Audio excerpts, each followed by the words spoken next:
Happy Friday! Let me tell you everything that happened this week in the studio. Monday, I put out my usual mini lecture. This week's topic was on color, which is my favorite topic to talk about, more specifically about saturation. If you're looking for more clarity on what saturation is, this video is for you.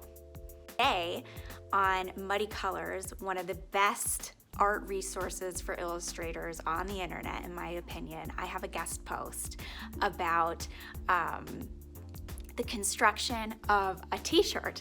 And I'm really excited about this because it's blending two worlds together, kind of my sewing and then my drawing. And when we understand the objects that we draw really deeply, we draw them more accurately. And this is, important for any kind of style, actually, especially if you're stylizing. So we know exactly what notes to hit to let our viewers know what they're looking at. So I hope you'll read the post. I'll put a link in the bio all about that with detailed pictures of stitches and everything you need to know to kind of invent your own costumes.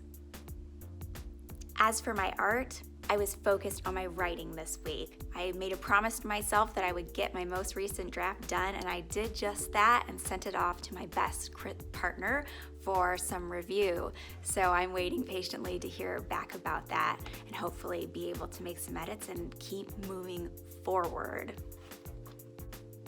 I posted some pictures of a quilt that I was working on, and this quilt was inspired by the improv quilt that I made an entire tutorial on. It's like a 5-part series, and I decided to do something really funky with the way that I quilted. So I quilted all of these arches, scallops, shells, whatever you want to call it. I don't know what took longer, drawing the shells out on the back of the quilt or actually sewing it. But I hunkered down in the evenings and finished it up. And it's one thing that I love about quilting, and really with any type of art, is that, you have to kind of trust yourself through the process, that, it looks pretty good, and then the next step it looks even better and better, and you kind of go 1 step forward, 2 steps back. But when I got this quilting down and these arches, the quilt just came together. I'm going to be putting on a special lace edge, which I've never done before, so I'm always trying something new, and that's been a really fun project to do. The mini quilt that I showed last week with the yo-yos, I'm creating a big background using that make your own fabric out of scraps technique. I want to make a video so you guys can see how to do it. It's a project that you really just can't mess up.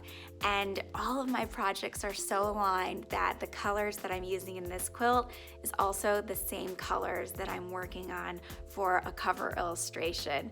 It just happens. That's what the living canvas is all about. One thing inspiring the next and bleeding into all of the rest. One last project that I've been working on this week is this quilted scarf.